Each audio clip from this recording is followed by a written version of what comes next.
what do you actually need to speak English if you feel like you're not getting there now? And she responded, she said, what I need is a friend. She said, my daughter speaks Spanish. My work is in Spanish. My friends and family speak Spanish. I need a friend. How am I going to learn if I don't have somebody to talk to?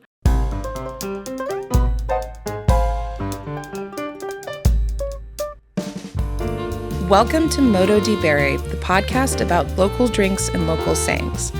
I'm your host, Rose Thomas Bannister.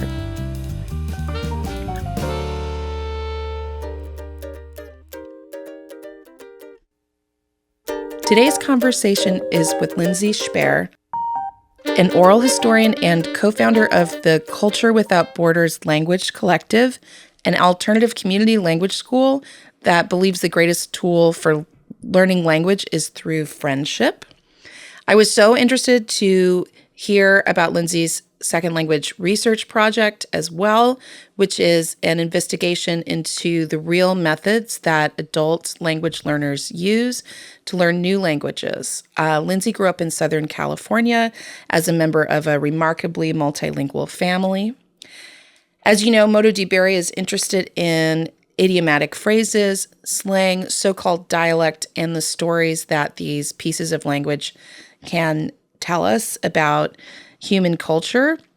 I expect we'll focus more on the language side today, and I can't wait to hear all about Culture Without Borders. But I'd like to start by asking about a local drink of any type, not just wine, not just alcohol, that you may have encountered in your childhood or on your travels.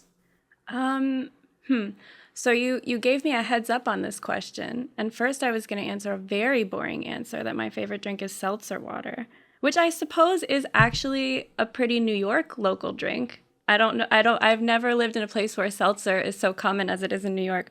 But I think a more interesting answer is that my grandparents were from Eastern Europe. My dad's mom was from Lithuania and my dad's dad was from Poland.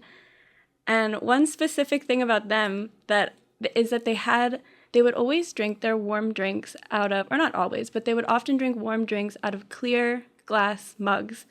And that was not a thing that I really remarked on until I got older and I went over to a friend of a friend's house who was, I think they're Russian or Ossetian, and they also drink all their hot drinks out of clear glass mugs. And so, I don't know, I found that remarkable. I remember my grandpa, who was a funny, round man with a very thick Polish accent. And I have very few memories of him because he passed when I was 5. But I remember him drinking coffee out of clear glass mugs. And my brother and I when we cleaned out my grandparents' house, we each kept one of them. So every time I pull it out, I think of my brother and my grandpa. That's lovely. Thank you so much for sharing that. That's really cool. You mentioned so many different languages sort of in your family history. Can you tell me some of the different languages that your grandparents spoke?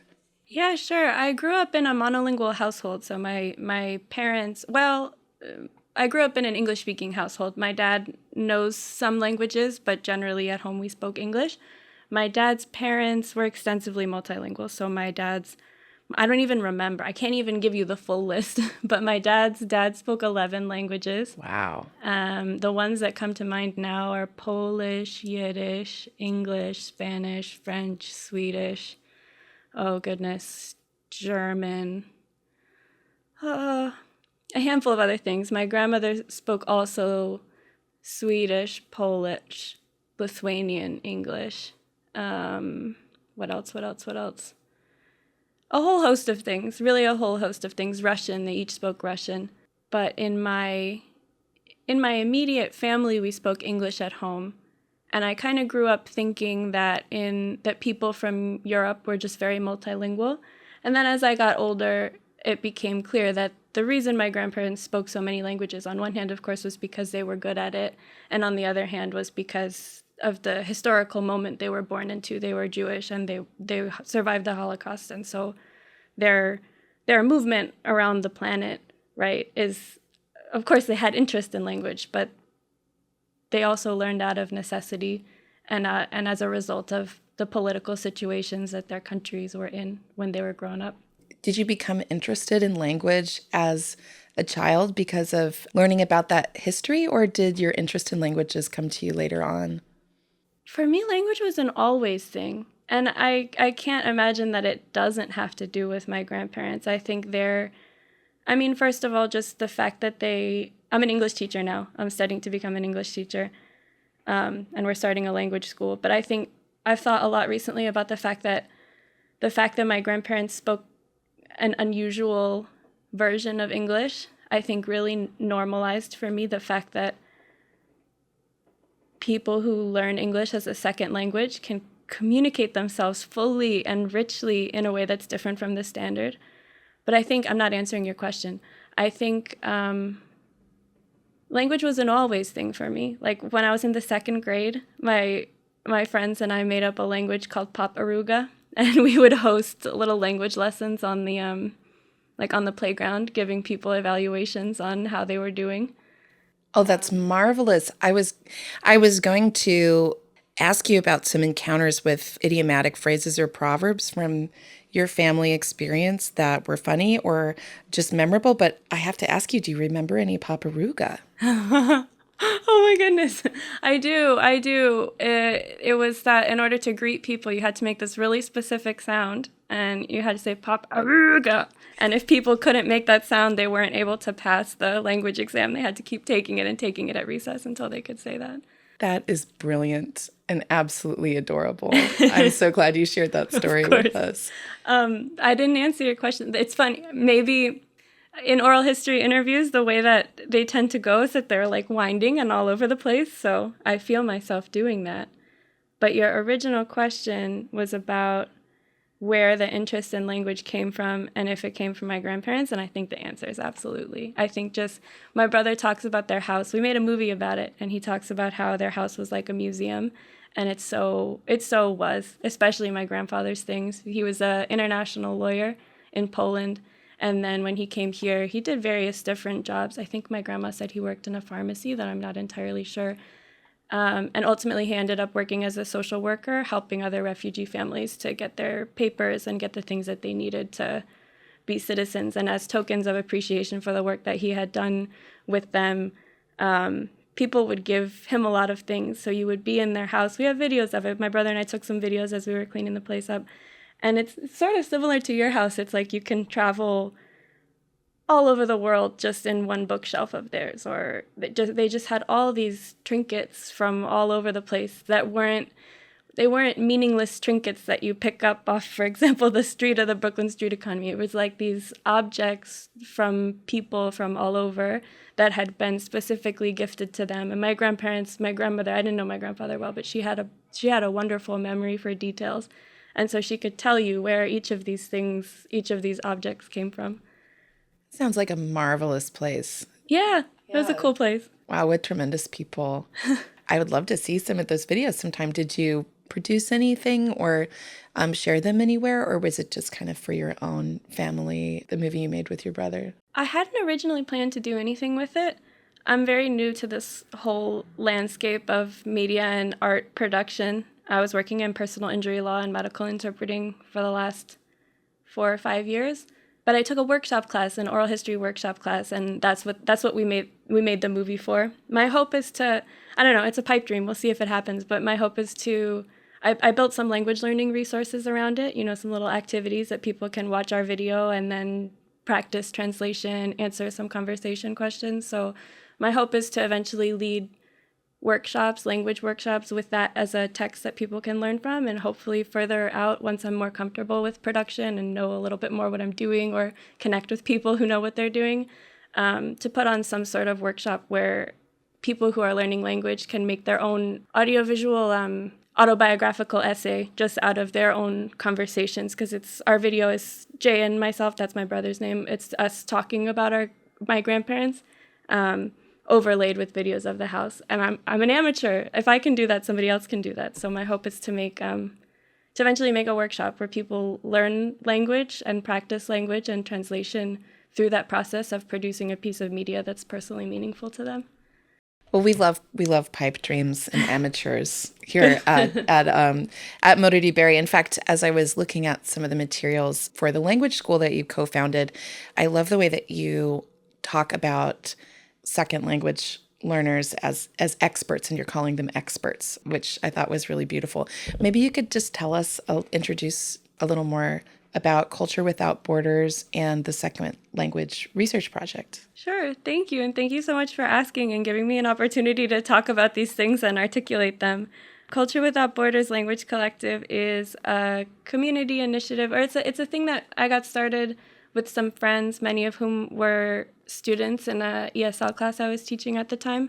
The way I tell the story is that my friend Ruth was acing my class. She was getting all A's on these tests, these formal assessments that the community center where I was teaching was telling me to put out. And yet at the same time, she was telling me, like, I don't feel like I speak English. And so I asked her, I was like, what do you need? You're acing my class. You're getting A's on all these tests. What do you actually need to speak English if you feel like you're not getting there now? And she responded, she said, what I need is a friend. She said, my daughter speaks Spanish. My work is in Spanish. My friends and family speak Spanish. I need a friend. How am I going to learn if I don't have somebody to talk to? And as a person who's been a language learner, who is a language learner, I feel like she hit the nail on the head. I think when I think about what has helped me learn language, what helps people learn language, it's relationships. And I think we try to teach so often in conventional language teaching, we're in a classroom getting ready for interactions with real live people. But the classroom environment is so specific that all that work, so much of the work that people are putting into language learning in a classroom really doesn't transfer in real life because the conditions are so different. And so our goal, we've done a handful of things. We're still getting organized, but there's people believe in us, and people who are part of the group have started talking about it like a thing that really exists, and that's exciting. But what have we done? Our first event was a potluck in Central Park. We went to the Bronx Zoo in 2021 and just did a little multilingual get-together to learn about animals. I'm thinking, what other fun things have we done? This upcoming month, we're having a billiards day. One of my friends is really interested in billiards, so she's teaching that bilingually. And this one I'm very excited about is that in March, we're having a friend is studying oral history in order to improve the representation of indigenous peoples of Latin America. And another friend is from what's now Guatemala and speaks an indigenous language from there, Quiche. And another friend studies museum anthropology and decolonization in museums. And so together, that group and maybe others are going to lead a trip to the Met to look at an exhibit about Mayan art, divinity in Mayan art. So that's cool. That sounds amazing. And you asked about the Second Language Research Project as well. I mean, you described it far more concisely than I would have, and I think beautifully. But basically, the idea is interviewing people who've had success in learning second languages in order to figure out what worked, and what didn't, just to leverage the lived experience of people who've done the thing to make the process better for people who are actively doing the thing. I think so many people are really discouraged when they're trying to learn a new language. They feel alone and like the task is impossible. And my hope is that by interviewing people who've done it, those who feel discouraged will A, recognize that this is possible, all kinds of people do it, and B, feel less alone in the struggle and the work to translate yourself to a whole other cultural code. The Second Language Research Project is also part of your work for your master's degree program in oral history at Columbia, right? Mm-hmm. So I think the concept of when you said that you were doing oral history, I just found that really interesting. So tell us a little bit about what your experience has been with the concept of oral history, or what drew you to this field. Thanks for asking. And it's you primed me for this question too, but as I was coming over here on the subway, I'm like, how the heck am I going to answer that? Oral history is such a watery thing. I think part of the official narrative of oral history, or the way that the oral history program got started at Columbia University, was that this is my understanding, that a man named Alan Nevins, shortly after the tape recorder came into existence, decided that he was going to interview people who were generally conventionally successful about their life experience, their life history, and that they were going to save these long form recordings. Oral history is sort of like oral history in the sense of Alan Nevins, as I understand it, is kind of long form life interview that's kept in an institutional archive and preserved for the future, for posterity. But the field is so cool for a trillion reasons, one of them being it's very critical of itself and very self-aware. And so that's one version of oral history, is Alan Nevins, his life histories and Columbia University oral history archives. But there's also, the thing runs so much deeper. You could consider indigenous tradition and history-keeping tradition, oral history. You could consider the work of griots in, I think it's West Africa, and those musicians and cultural knowledge keepers. You could consider that oral history. Or in reality, I think I have a friend who's a Spanish professor, and she has this awesome association of interesting, thoughtful people. And they recently, in an online event they were putting on, talked about cultural studies as a field. To me, I think, and as I understand cultural studies, it's like the interaction of human culture with everything. And that term, to me, I think cultural studies in a way encapsulates oral history, because for me, I think oral history is it's the transmission of culture, right? It's storytelling and cultural transmission. There's this, I'm talking in circles, but there's an indigenous oral historian of I'm not pronouncing it correctly, I don't think, Ngati Porou, the Ngati Porou tribe of what I think is now New Zealand. And he wrote this really kind of groundbreaking oral history book recently about how academia has pushed indigenous thinking on oral tradition outside of its boundaries. And he talks about how memory is held for, and I don't want to speak for him, I don't want to misspeak for him. He has a wonderful book, it's called Rethinking Oral History and Tradition. But he talks about how for his people, for the group he belongs to, memory is in so much more than just recordings. Like an oral, he talks about mnemonic devices and just the people. I think this was probably interesting to you, though I'm not articulating it particularly clearly, but he talks about, and a lot of indigenous thinkers talk about, connection to land and the way that landmarks, people keep their historical cultural knowledge alive through stories about the land that their people have learned over years to survive in. So that's a very watery, windy answer. But for me, I think oral history is culture and storytelling and knowledge production, also collaborative knowledge production. Now, in this day and age where we do have tape recorders, we do have recording, there's this beautiful kind of ethical framework that the oral history community has worked to come up with, wherein the people involved in an encounter are both authors of the literature, like the spontaneous literature. I don't know who I'm taking that phrase from, but they're both authors of the product, that it's a shared collaborative process of producing and disseminating knowledge and culture. Yes, I love to think about when, just coming cold to the term, I feel it evokes either some transmission of culture that predates or doesn't use the written word, or something that began after the invention of the tape recorder. So that's a pretty wide swath of time. Yeah, definitely what you said about stories about the land is a big part of this project, and the story about culture that you can find from a glass of wine, for instance, and also from these little pieces of slang, proverbs, idiom, dialect, and to tell kind of a story about, I found a similar delight in these two areas that I felt moved to look for more connections between the two. So thank you so much for being a part of that.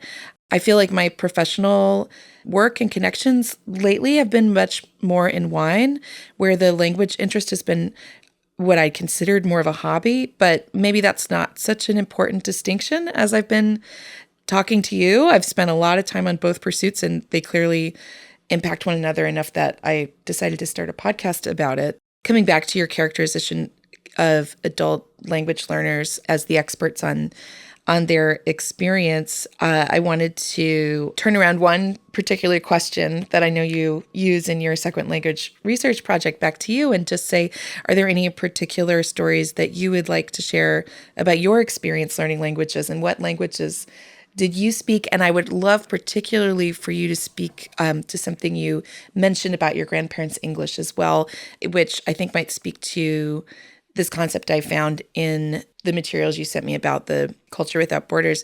I was really intrigued by this phrase, the differences between bilingualism and proficiency.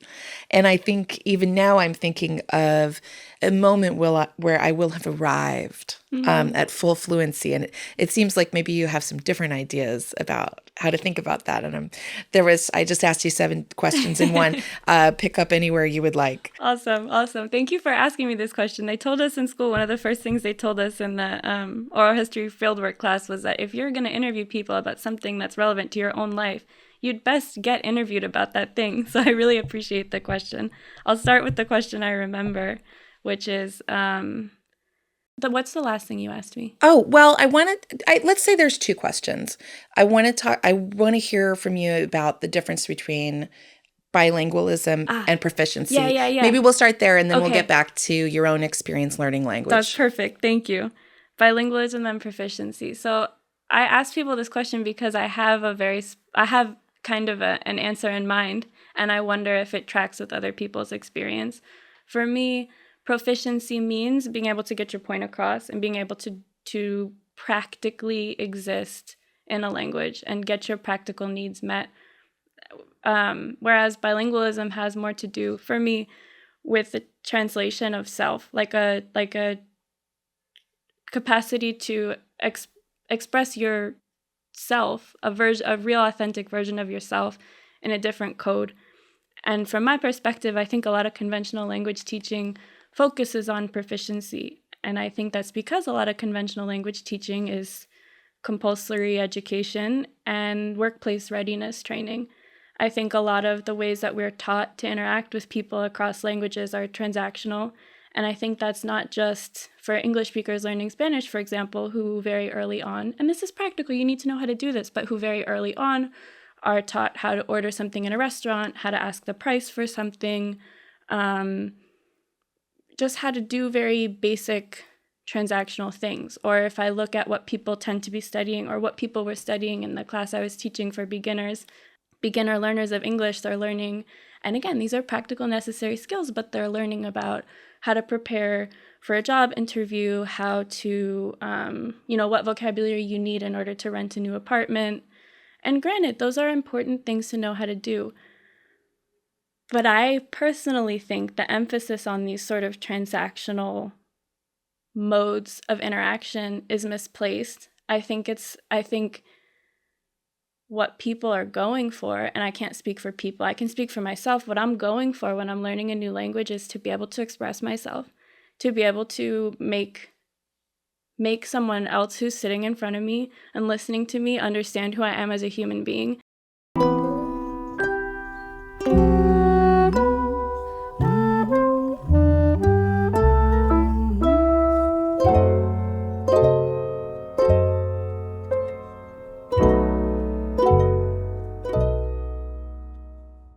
And I think language is patterns, whether you're talking about, I want to buy an apartment or rent an apartment, or you're talking about, here's my family history and here's what matters to me, you're still using nouns, verbs, adjectives, whatever, tenses, pronouns, objects. You're still using all the same things. And I think there's an argument to be made, I'm talking a lot, thank you for listening, there's an argument to be made for teaching practical skills, of course. But I think there's a stronger argument to be made for offering people structures and vocabularies that allow them to communicate themselves, because A, that's more rewarding, B, that's more personally relevant, and C, once you know how to make meaning using the patterns and basic vocabulary of a language, you can apply all those patterns that you've learned through interesting, meaningful, self-directed communication to renting an apartment. And you can learn that vocabulary is much more easy to learn independently, I think, than other aspects of language. So why not learn the patterns doing something that's personally interesting and that helps you to do the tremendous and creative and inexact task of taking yourself that exists in a certain cultural context, that exists in a certain vocabulary, in a certain grammatical universe, and taking that self and literally translating it. To translate, I think, etymologically means to carry over. How does a person carry over their self, across into a whole different context and code? I think that's bilingualism. And I think proficiency is a kind of shallow, or it's like a stepping stone to bilingualism. But it's been interesting because as I ask other people what bilingualism means, they have a totally different understanding than me. That's so interesting. It seems like with your definition of proficiency and the transactional phrases that we're taught when we're studying towards proficiency seem to all involve talking to strangers. Oh, Right. And I'm thinking of the friend you described who said, what I really need is a friend. That's how I would really learn. And thinking about her, maybe she could go out and rent an apartment, but then would go home, and the only people to whom she would talk about her life, she wouldn't be doing that in the transactional language. She would be doing that in the first language, and that it would be through, like you've been saying with this beautiful project that you're starting, people learning through friendship. I just love this concept so much. I've definitely found it to play out in my life, which, if I can just share my experience, listeners of this podcast will be able to hear me also speak Italian. I've also studied Spanish as well. And for Italian, the moment that I can point to, the practice that I can point to that moved my, I think what you would call bilingualism forward more than anything else, was a conversation partner, a weekly conversation partner. It felt something like having a pen pal. mm-hmm. It was at the beginning of the COVID lockdown, and I was working that time with Italian wine producers who would often come over for visits. And I would love to practice my Italian with them, but with no one traveling, I made some complaints about how on social media about how my language skills would not be able to move forward. And I was introduced through mutual friends to this wonderful woman, Terry, who is a Canadian, and she's married to an Italian and speaks both languages in her family. And she was very excited to have someone to speak English with. And she also teaches English, so she was very patient about explaining grammatical concepts to me. And we would just talk about our lives and what we were cooking a lot. And my subsequent trip to Italy, after having pretty regular weekly calls with this friend for at least a year and a half, I was shocked at how much more easily speaking Italian and comprehending it and came to me, whether those exchanges were with friends or strangers. So I think that I believe in your theories and have seen them play out in my life. So you speak Spanish. You studied Spanish and French in like your undergrad college experience. Yeah, tell me a little bit about your language acquisition. Now these words are sounding cold. You're getting me to think of all of this in a new way. But what was your language, your learning experience? Yeah, absolutely. Funny you should say acquisition. There's a movement right now, or there's this woman named Diane Larson Freeman who works in University of Michigan, and she has a beautiful mind. She's been in the field of second language teaching for decades. She talks about how we ought to move away from the term second language acquisition, because a language is a slippery thing that's constantly evolving. It's a complex, dynamic system that never stops changing, and that it's best to... Her suggestion is to use the word development, second language development, because development is an ongoing, endless process that never stops. But now, talk about my experience learning languages.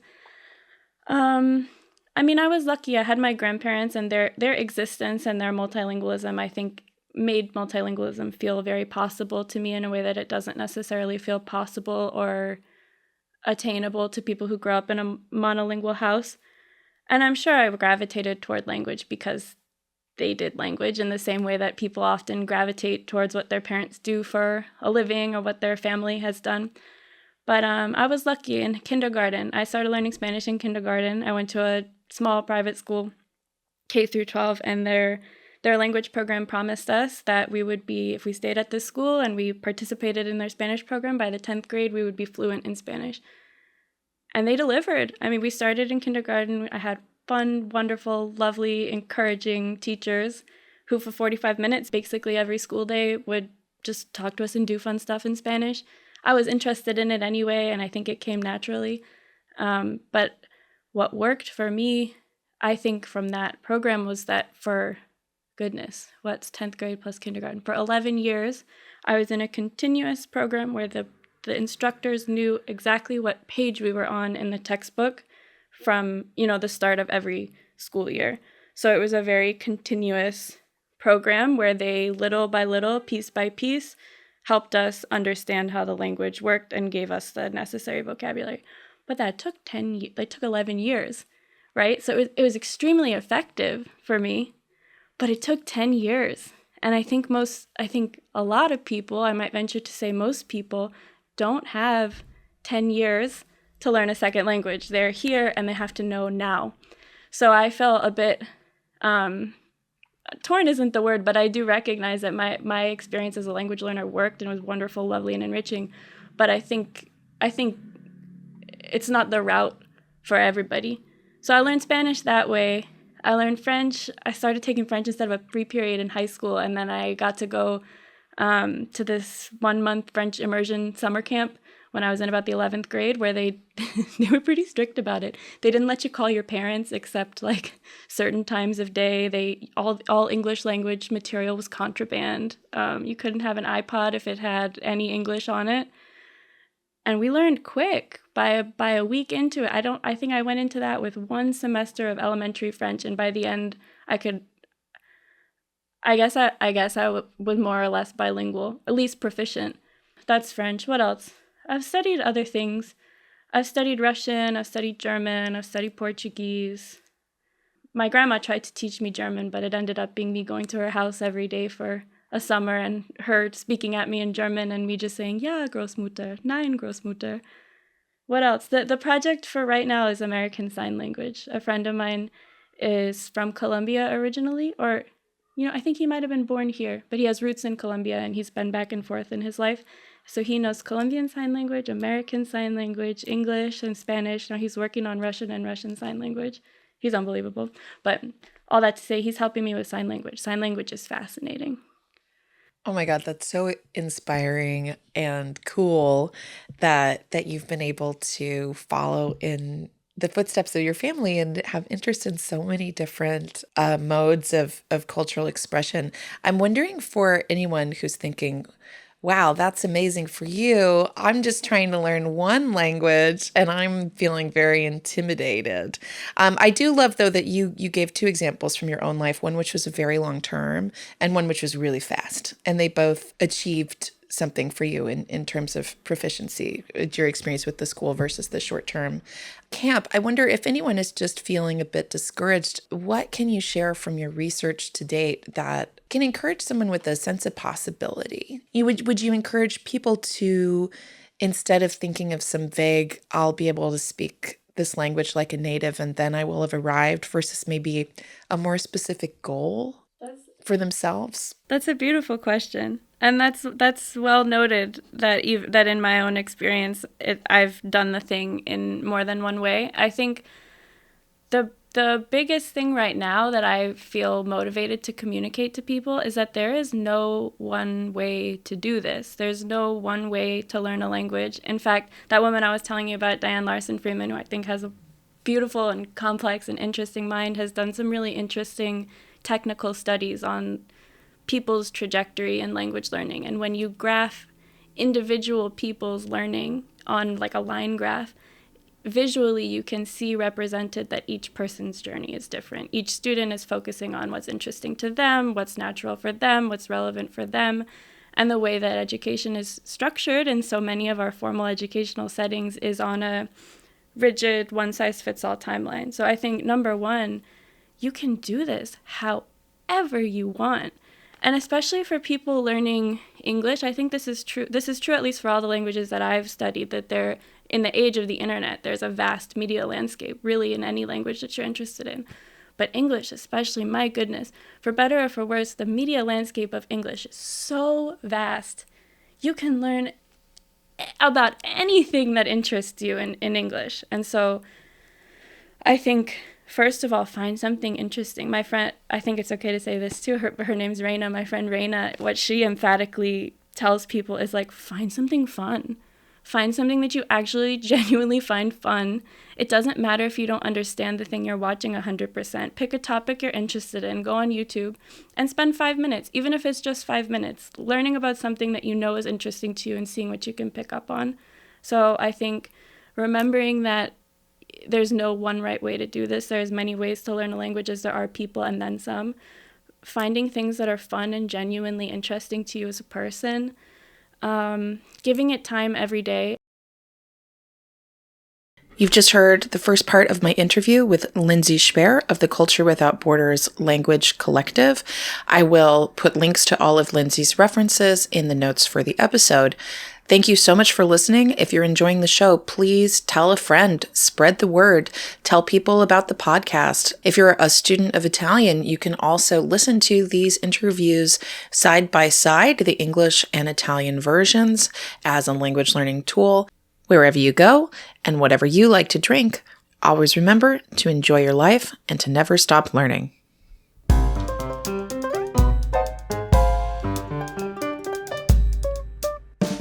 Follow Modo di Bere on YouTube, Instagram, and TikTok for even more unique and encouraging drinks and language content. If you'd love for the show to continue and grow, support Modo di Bere on Patreon and unlock bonus episodes. Find out more at mododibere.com, where you can also read the blog. Music for the podcast was composed by Ercilia Prosperi and performed by the band OU. You can purchase their recordings at oumusic.bandcamp.com.